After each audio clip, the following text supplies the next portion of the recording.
the better, Yeah, around the way. If I drift off the yeah.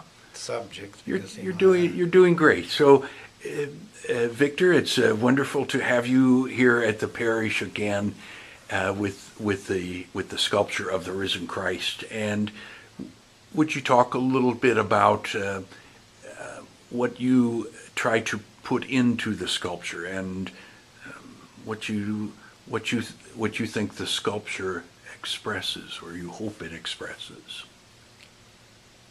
it, as we trade, traded our emails, it started with the crucifixion, but I somehow just wanted to show a little bit more of the living Christ, and living, so either really expressing the terrible pain on the cross, but that just it somehow didn't seem, I don't know, right, appropriate, practical, whatever. Just seemed, we didn't think much of it, but the idea rather was to show him risen.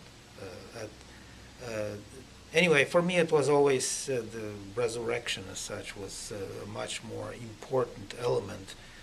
That speaking of divinity of Christ, not so much his death, which a lot of great, well, quite a few great humans died for a good cause, and Christ did the same. But then he's the God because he resurrected.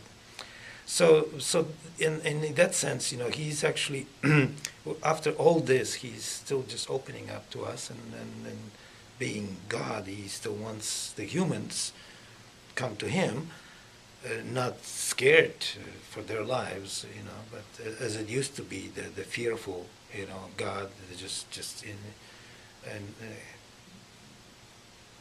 people were afraid of. And here is a God that people we love, we are, to love. So that was just the framework where I kind of started, and then what else? This was, we also for a moment talked, I guess, in March as we were developing the design. So that, for one, this you had such as much of an input in it, So this was definitely not just me coming up with the an idea. But it was my job, I guess, to present a few options for the concept, and then just really push it further.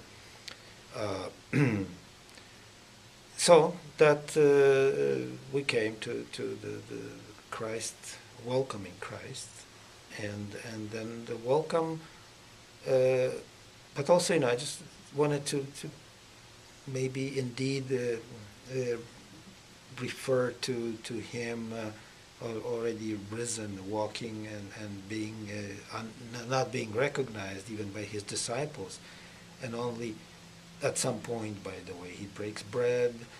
But all, just him think, whatever. Well, I guess what we humans can think, how we would feel, that by surprising our folks, that all of a sudden I'm back. They don't even recognize me. That a smile. I wouldn't say a smirk, but sort of a smile of just, okay, guys, you didn't get it, but now you will, and. So altogether, just the welcoming and just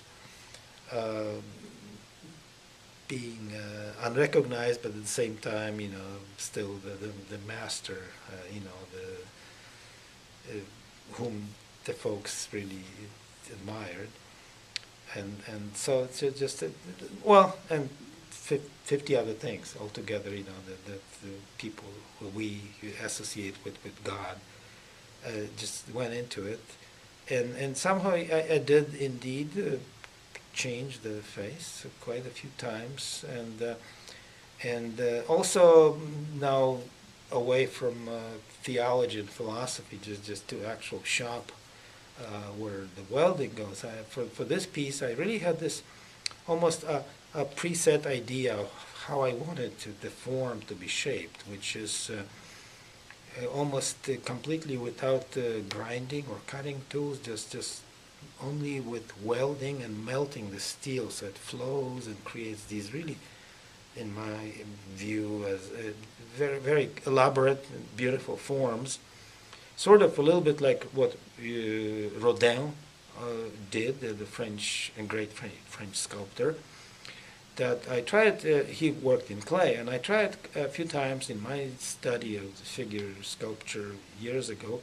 I tried to imitate that. No way.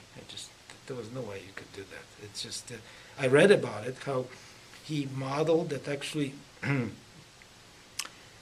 energy came from within the clay, and for us it's always just drawing on top of it, So it's just, how do you make that?